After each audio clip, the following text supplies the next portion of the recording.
Je vais en faire une pour Saïd. Coucou Saïd. Ça me dit quelque chose dans le passé, Saïd, mais j'avoue c'est un peu flou. Ouais, c'était au tout début. Enfin, j'étais déjà arrivé au stade où il fallait brûler tous les écrits, mais je sais pas si j'avais encore rejeté Jésus ou pas.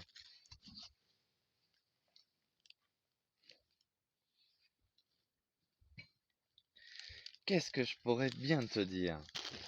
Ben déjà, en lisant ce que tu as écrit, il y a plein de trucs que j'ai pas compris. T'as décortiqué la langue des oiseaux et pas qu'un peu, toi. Toi, tu l'as vraiment décortiqué dans tous les sens. T'as même trouvé des sens qui m'échappent. Après, oh, je viens de retrouver mon feu.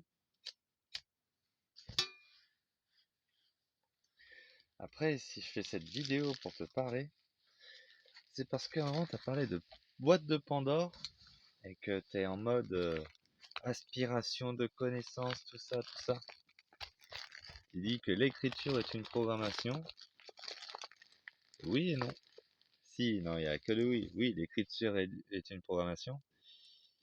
Mais en fait, si l'écriture a de l'impact, c'est parce qu'il y a des cercles sonores qui lui sont associés.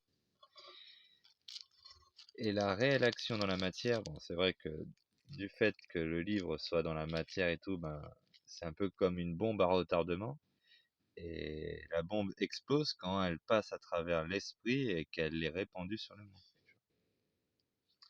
Mais avant tout, c'est le verbe. C'est la magie, elle passe par les mots qu'on évoque, les idées qu'on transmette, qu'on répand sur la planète. C'est les incantations.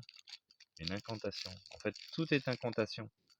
Dès qu'on se met à parler, à échanger, c'est de la magie. Ça émet une influence sur ceux qui reçoivent la parole. Et du coup, ça oriente les actions à venir des personnes qui ont tendu l'oreille au message initial. Donc, quand je disais brûler tous les écrits et tout ça, bon, j'affirme toujours haut et fort, il faut tout brûler. Mais c'est que la première étape, en fait. Parce que le mal, il existera toujours. L'écrit lui donne juste plus de force. Et, et, et lui permet de perdurer plus longtemps dans la matière et de s'organiser sur de longues durées. À moins de revenir à l'oral, ben,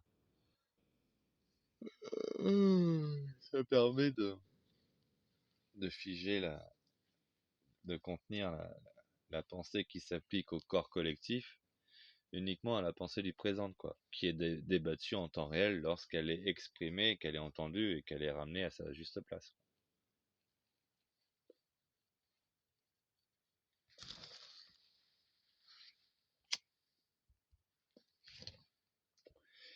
La, la notion de sobriété, l'humilité. Euh, la sobriété, c'est pas uniquement avec l'alcool et la nourriture, hein. Ça peut être avec n'importe quoi.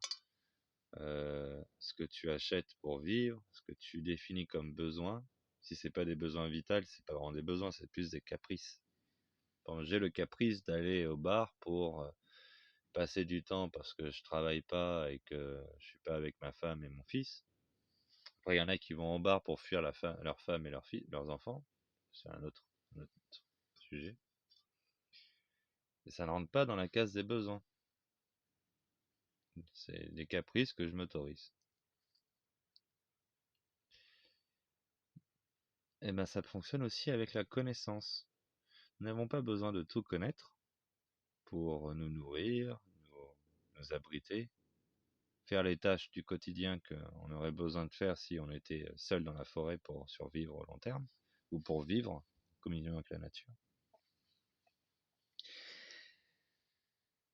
Et il ne faut pas juste considérer la connaissance comme une boîte de Pandore qu'il faut ouvrir et se nourrir, mais il faut bien avoir conscience du contre-coup que ça fait d'absorber trop de connaissances, ou toute la connaissance. C'est pour ça que j'ai un peu arrêté de le faire, moi.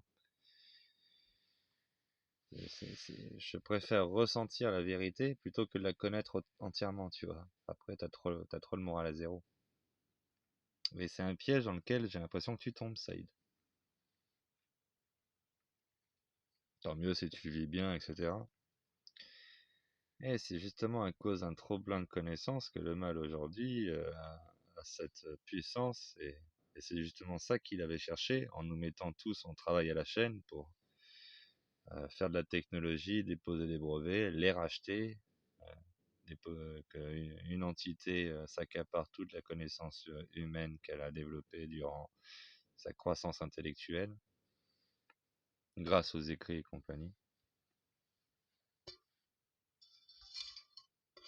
Ouais, il y a deux éléments qui apparemment t'échappaient à mon sens quand je te lisais, c'est euh, la perversion de trop savoir de choses et ce que ça peut impacter sur ton propre corps, et le fait que l'écrit seul n'est pas l'aboutissement de l'outil qui permet de manipuler la matière. Ça se passe surtout à travers le verbe et le fait que l'écrit influe le verbe exprimé. Rien qu'en lisant déjà, quand tu lis quelque chose à haute voix, tu inscris dans la matière ce que tu lis et qu'il est déjà, mais là tu lui donnes la magie du mot et l'influence qu'il aura sur ce qu'il entend. Tout passe par la parole. C'est la parole qu'il faut contrôler. Enfin, qu'il faut contrôler. Il faut faire attention.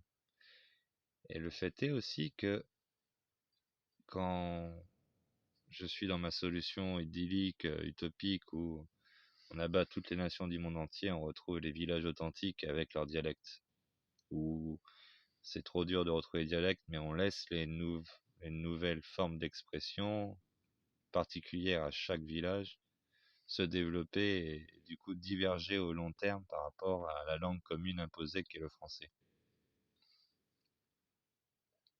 Déjà, le fait qu'on vient d'une organisation ancienne où l'humanité est organisée à l'échelle de la tribu, de la famille étendue, grosso merdo, qui parlait un dialecte unique, et il y avait tellement, le fait d'avoir l'anglais, le français, l'espagnol, ça a détruit tellement de dialectes différents sur la planète. C'est un peu comme si tu passais de l'arc-en-ciel au noir et blanc, tu vois. C'est à peu près le même délire. Et ben ça fait partie du plan du malin. Le fait de donner le même son à chaque personne sur la planète, après ça veut dire que chaque personne sur la planète est influençable par un son unique, une manière d'entendre la langue. Et c'est bien plus simple de contrôler tout le monde quand tout le monde comprend ce que tu dis. Alors que c'est bien plus difficile d'imaginer un Google Trad avec des milliards de langages différents pour manipuler tout le monde, tu vois. Le fait d'avoir eu une humanité qui n'était pas capable de se comprendre dans la matière, mais qui se rejoignait dans l'esprit quand ils étaient en transe, ça permettait justement de protéger la matière. Et quand tu avais deux tribus qui se comprenaient pas, ils se faisaient la guerre. Parce que en réalité, la morale de oh mon Dieu, j'ai tué quelqu'un, tout ça, l'équilibre naturel, il s'en bat les couilles. Mais sur un autre plan, une autre vision, une autre perspective, pour préserver l'équilibre de la planète, c'est important que on soit tous différents, justement. Et que on évite de s'assimiler avec son voisin pour créer un groupe plus fort qui, à terme, va prendre le contrôle de la planète. Ce qui est drôle, c'est que c'est ceux qui disent on aime la diversité, qui du coup créent une mixité qui, à terme, crée un individu homogène. Et qui aura donc, à terme, détruit la diversité. Donc, sous prétexte d'aimer la diversité, en fait, ils la détruisent.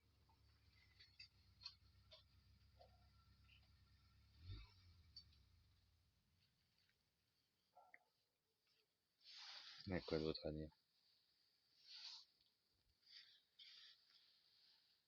Moi, je crois qu'on a fait le tour de la question.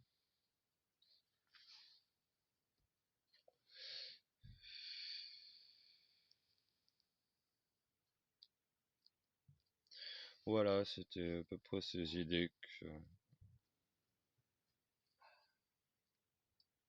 je pense qu'il est bien de t'avoir transmis. Peut-être elles t'ouvriront des clés que tu cherches. Et merci en tout cas pour ce que tu m'as dit, Saïd. Ça fait toujours plaisir de voir quelqu'un qui a entendu ce que j'ai dit, qui l'a digéré, fait mûrir, fait germer plutôt. Et du coup, ben, merci.